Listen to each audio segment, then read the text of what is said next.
Olá, meu nome é André Oliveira, eu sou professor e pesquisador no Departamento de Fisiologia e Biofísica da UFMG e seja bem-vindo para mais uma aula de Fisiologia.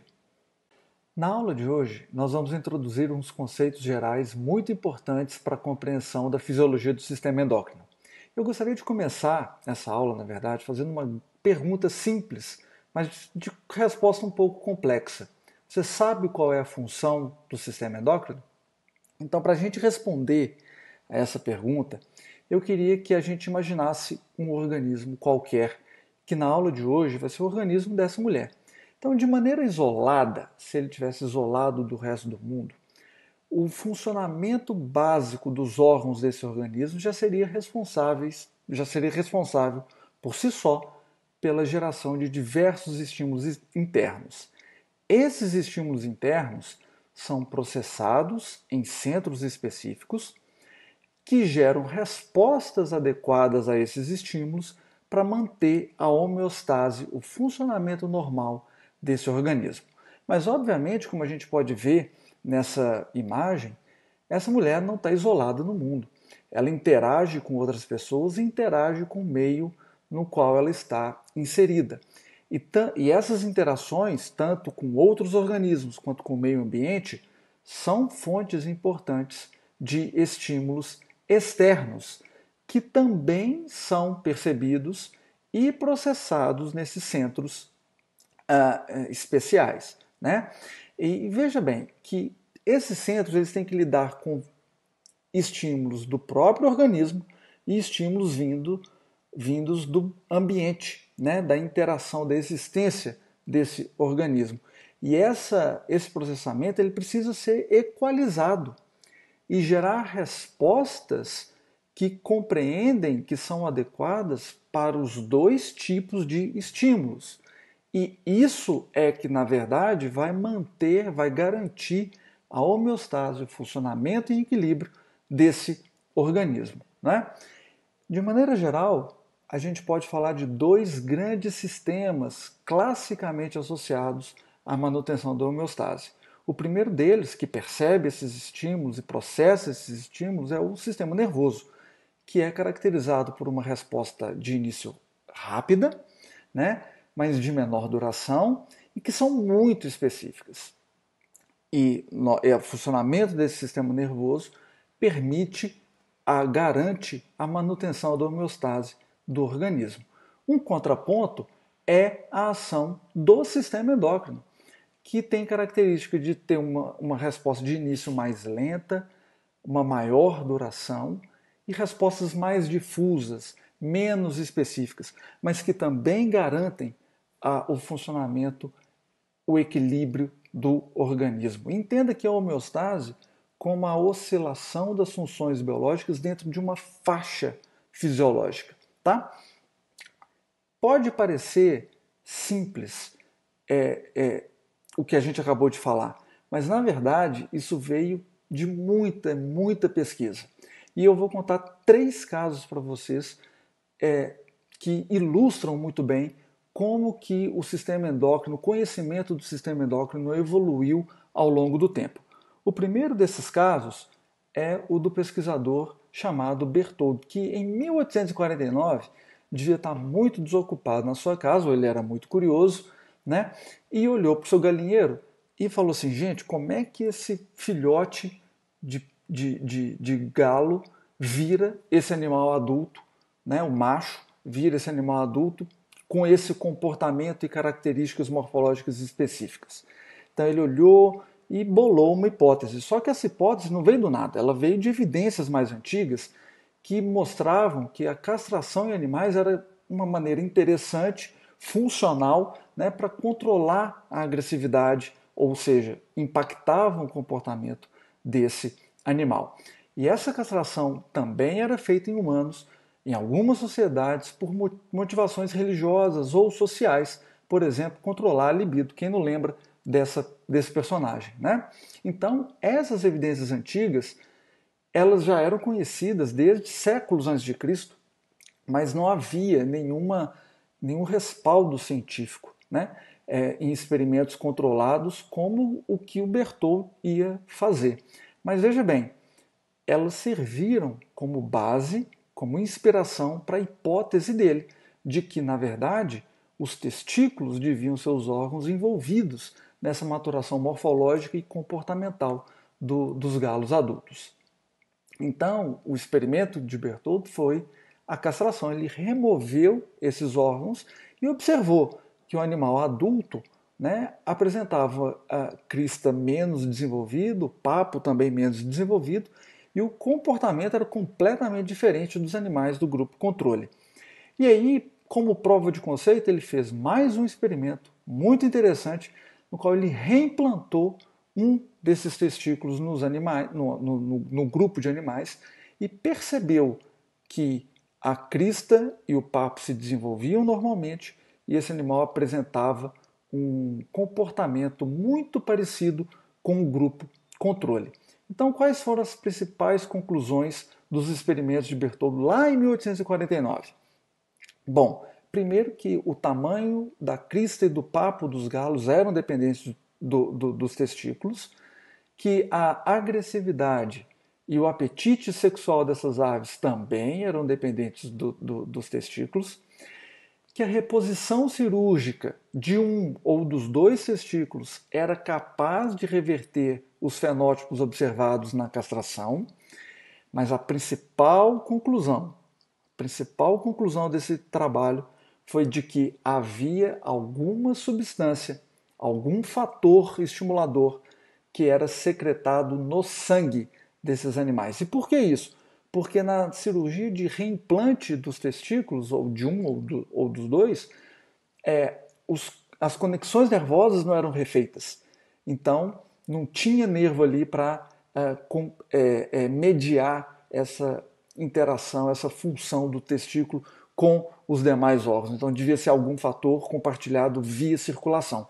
Olha que interessante. O segundo caso é o desse pesquisador chamado de Charles Secard, não sei se Secard, espero ter acertado a pronúncia dele numa dessas duas tentativas, mas que eu, de uma maneira meio tosca, né, chamo de a bomba que deu errado. Por que isso? Porque inspirado no trabalho de Bertholdt, o Secard, em 1889, quer dizer, 40 anos depois dos experimentos iniciais do Bertholdt, ele revisitou essa ideia de que os testículos eram órgãos importantes para essa questão comportamental de vigor dos animais. O que ele fez? Ele estava em busca de um elixir da juventude, ele pegou o touro, tirou os testículos desse touro, fez um macerado, uma solução aquosa desses testículos e injetou nele mesmo, né? E relatou que ele observou, de fato, efeitos benéficos no seu vigor físico, né? Então, é por isso que eu falo que é uma bomba. Mas por que a bomba que deu errado? A primeira coisa, né, de conclusão desse trabalho, a gente não use bomba, né? Se você quiser ir em busca de um vigor físico melhor, procure um profissional da educação física, um nutricionista, um médico, tá? Por favor, não use bomba. Mas com relação ao trabalho dele, o que ele observou? O que fica de lição? A primeira coisa é que é importante a gente saber a natureza química desses fatores secretados. Nós vamos ver numa aula futura, né? Por quê? Porque o Secard estava atrás da testosterona. Só que a testosterona é um hormônio lipossolúvel. Ele nunca ia encontrar testosterona, gente, numa fração aquosa do macerado testicular, tá? Mas só que é interessante que ele relatou efeito placebo de tomar injetar esse macerado, mas isso serviu, os estudos, a ideia dele serviu como base para o desenvolvimento do que hoje a gente conhece como terapia de reposição hormonal. E, na verdade, 2 anos depois, em 1891, a gente tem o primeiro relato de um caso de terapia hormonal, aí sim, funcional, que deu certo, né, que foi para tratar o hipotireoidismo em uma mulher, a partir do extrato da glândula tireoide de uma ovelha, de uma cabra, não lembro muito bem qual que é o animal que foi usado, tá? Mas ele serviu, esse estudo do Secard serviu como base para a terapia de reposição hormonal que a gente conhece hoje. E uma coisa que é muito interessante também é que esses estudos do Secar, que na época não sabiam que ele não tinha achado, né, esse elixir da juventude, mas os trabalhos dele impulsionaram os estudos de secreções internas e de fatores estimuladores, de outros. E um desses estudos, é o terceiro caso, foi feito por esse cidadão pomposo, né, o Dr. Starling, que estava estudando o efeito de fatores secretados sobre a secreção pancreática. E ele descobriu um desses fatores que ele chamou de secretina, óbvio, é um fator estimulador que era secretado. E ele chamou de secretina, né? Então, eu imagino que alguém no laboratório deve ter falado assim: ô, doutor Starling, como é que nós vamos chamar essas substâncias que nós estamos descobrindo aqui no laboratório? Elas são secretadas, elas estimulam, elas regulam funções em órgãos. Então o Starling deve ter pensado assim: é óbvio, né, gente? Vamos chamar de secretina, estimulina, exciterina, regulina, qualquer coisa que remeta a essa função de regulação de funções biológicas. Mas alguém que trabalhava para ele devia ter sido um gênio, falar assim: velho, a gente não pode chamar essas soluções, esses fatores, perdão, dessas coisas, porque uma hora vai acabar e a gente precisa entrar para a história. Então o Starling, de novo, olha a cara dele. Ele não nasceu, ele dá nó em pingo d'água esse cara, você não concorda comigo? O que esse cara deve ter pensado? Ou, na verdade, o que ele deve ter pensado, porque eu não tenho, né, não sei, tenho certeza sobre isso, mas é o meu jeito tosco de pensar. Mas ele deve ter falado assim: tá bom. Se é para parecer inteligente e entrar para a história, vamos ver o que significa regular, excitar em uma língua chique, tipo grego. Aí ele foi, deve ter olhado o dicionário grego e achou a palavra hormônio, né, que é um derivado que significa exatamente estimular ou secretar ou excitar, perdão. Então, em 1905 foi a primeira vez que a palavra hormônio foi usada. E desde esse ano, 1905, olha para vocês verem como que o número de vezes que esse verbete, né, hormônio, foi usado na literatura científica aumentou com o tempo. Aqui parou em meados de 2010. Né? Mas veja bem, como que ele revolucionou, impactou significativamente a literatura científica, né? Com os estudos dele. Então, esses três trabalhos, do Berthoud, do Secar e do Starling, eles nos permitem chegar a uma conclusão muito próxima do que a gente entende o sistema endócrino, né? Que é uma célula produtora de um fator estimulador, que foi chamado de hormônio, atuando sobre que viaja no sangue, né, e atua sobre algumas células, tecidos ou órgãos, mas não atua em outras células, tecidos ou órgãos. Então, isso é o que a gente chama de sistema clássico, né? Mas veja bem, tomem cuidado. Apesar do termo hormônio ter sido cunhado em 1905 para justamente ilustrar, né, ou nomear, definir, perdão, essa forma de sinalização de uma célula produtora no órgão 1 secreta esse fator estimulador, esse hormônio no sangue, que vai estimular uma função no segundo órgão, a definição de hormônio ela mudou bastante. Isso é a definição clássica. Mas é óbvio que com o passar do tempo essa definição ia sofrer mudanças, e sofreu muitas mudanças. Hoje em dia a gente tem sim células produtoras de hormônios, né, que estimulam algumas células distantes do sistema hormonal clássico, mas também estimulam células adjacentes, as próprias células produtoras desse hormônio, ou células em compartimentos específicos e outras localidades que nós vamos estudar um pouco mais para frente nessa aula, tá? Então, como é que esse sistema endócrino ele é organizado? Bom, quando a gente fala de sistema endócrino, a gente fala de dois tipos de organização.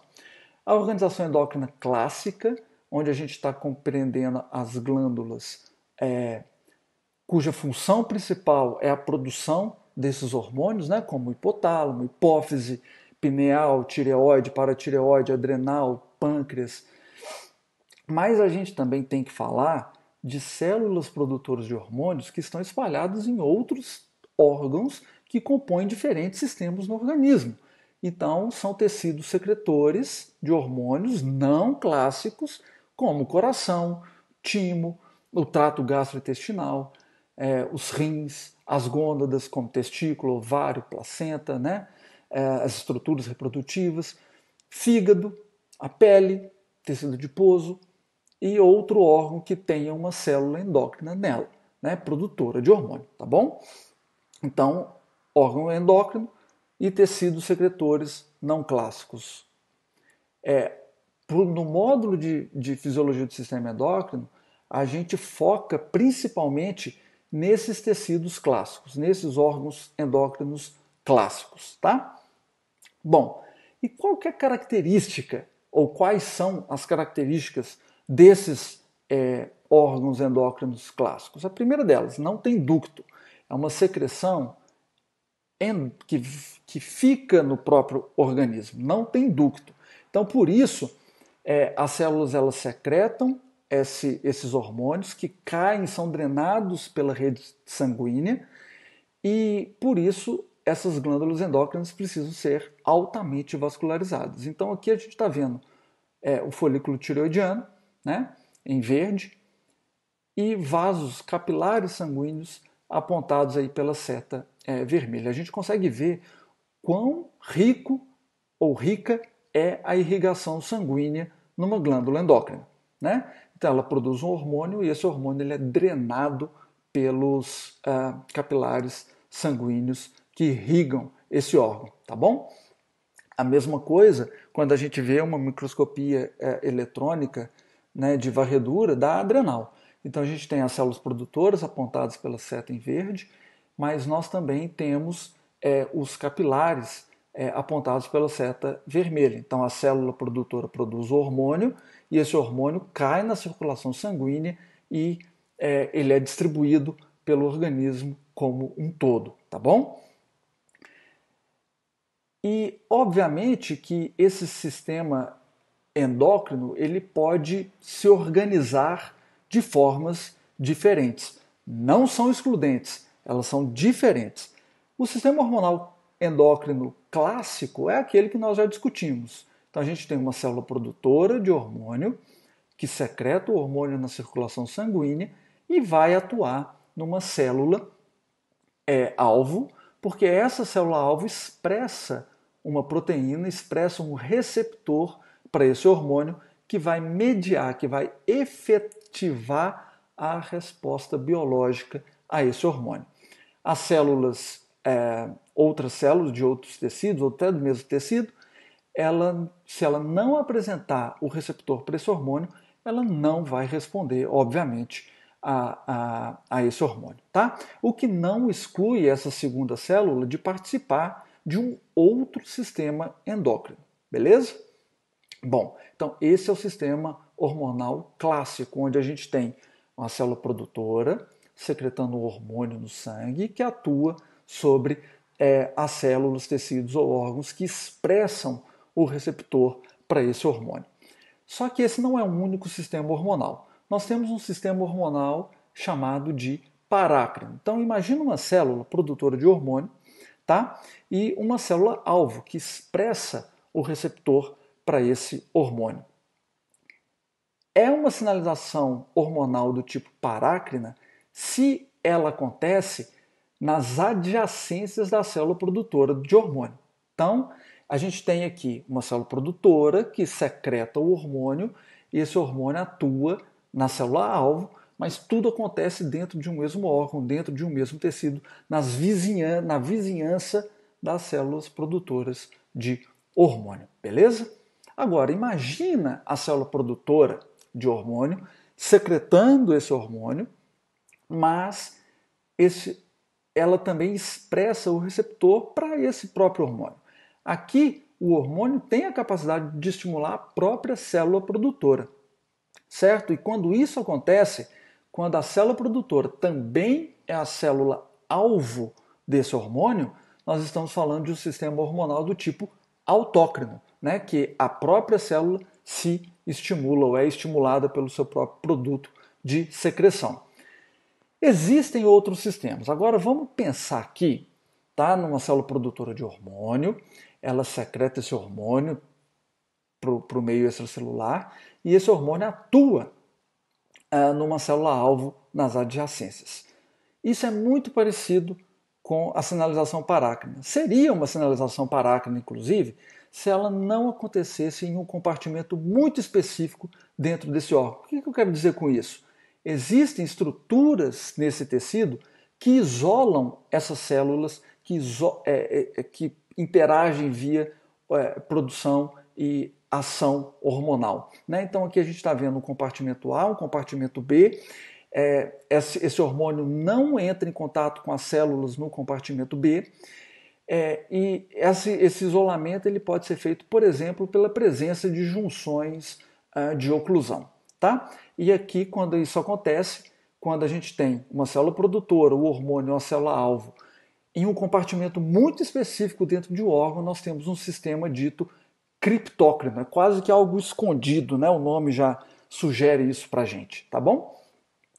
Nós temos o sistema hormonal do tipo intráquino, e esse é muito legal. Então a gente tem uma célula produtora de hormônio, esse hormônio, por exemplo, cai na circulação sanguínea, ele entra dentro da célula-alvo, mas ele não é o hormônio que estimula a célula. Essa célula tem uma maquinaria enzimática que metaboliza esse hormônio, produz um segundo hormônio, e esse hormônio, sim, liga no receptor que essa mesma célula expressa e desempenha um papel biológico importante. Então, esse sistema intráquino, veja bem, tem um hormônio, primeiro hormônio, que entra dentro da célula-alvo, é transformado num segundo hormônio, e esse segundo hormônio, sim, é que tem um efeito biológico. Isso pode acontecer via circulação sanguínea em um órgão distante ou no próprio órgão de produção do hormônio 1. Tá? Então veja bem, por que é intrácrino? Porque o hormônio biologicamente ativo ele é produzido, ele é metabolizado dentro da própria célula, que também vai ser a célula-alvo. O último sistema hormonal que nós vamos abordar na aula de hoje é o justácrino, que o próprio nome diz, é uma coisa que acontece justa ali, né? Perto, nas proximidades. Mas olha que interessante que é isso aqui. A gente tem uma célula produtora de hormônio. Esse hormônio ele pode ser exposto na membrana dessas células, tá? E ele pode estimular a célula-alvo, representada aqui pela célula azul, de duas formas. Uma, a célula produtora de hormônio tem uma interação física com a célula-alvo, ou a matriz extracelular que está ali nas adjacências dessas duas células pode clivar essa proteína, esse hormônio, perdão, né, que difunde por pequenas distâncias até a célula-alvo. Então é algo que acontece realmente, depende de uma interação, uma proximidade muito grande entre a célula produtora e a célula-alvo, tá bom? Então, o que nós vimos na aula de hoje foi o que é o sistema endócrino, para que ele serve e como ele se organiza, como esses hormônios podem estimular as células-alvo. E se você achou essa aula interessante, essa aula te ajudou em alguma coisa, por favor, né, recomende a seus colegas, deixe o seu like, se inscreva no meu canal para que você possa acompanhar as outras aulas, não só do sistema endócrino, mas de outros sistemas que eu vou postar aqui no futuro. E me siga também nas redes sociais, Instagram, Twitter, LinkedIn, onde eu posto vários outros tipos de conteúdo, principalmente de divulgação científica em diversas áreas, tá bom? Muito obrigado por estar até aqui e fiquem bem. Bons estudos!